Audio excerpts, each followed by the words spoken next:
提醒鄉親，即馬詐騙又有新的手路。這個歹徒引用台灣教會公布的名義，快人加入交萬外塊的食飯錢。即馬代誌曝空，台灣教會公報社是已經報案，嘛呼籲大家都要注意這款新型用宗教信仰包裝的網絡詐騙。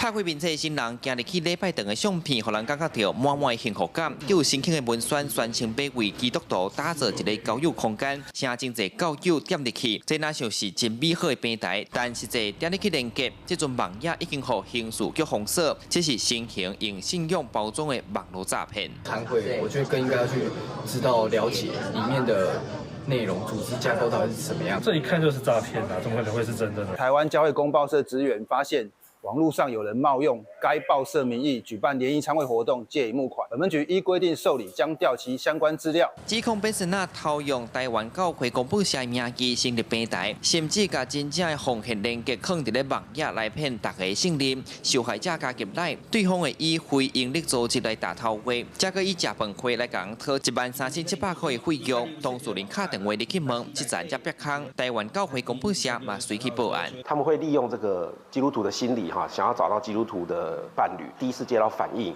可是就在我們發出這個聲明之後，陸陸續續還有收到一些回饋。賣互咱想要做善事的這個心情，顛倒去用騙。台灣教會公報社澄清，總社咧台南、台北、台中高雄有冊房，並無詐騙講的桃園據點。因強調創社142年，無經營婚姻媒合和交友的業務，那近來詐騙手法百款，警方呼籲大家提高警覺，要求民眾於手機輸入@21#，設定來電轉接至指定手機門號，由詐騙集團成員直接接收民眾賬戶、信用卡、交易之驗證碼、確認電話等資訊，造成民眾巨額財產損失。詐騙手法對投資慢慢南入來，金港和宗教做連結，民眾若準當着私下咧招，地點無明確，也是愛付真大筆的費用，一定愛糾正細膩，唔通辛苦錢，互人騙去。記者蘇台南採訪報道。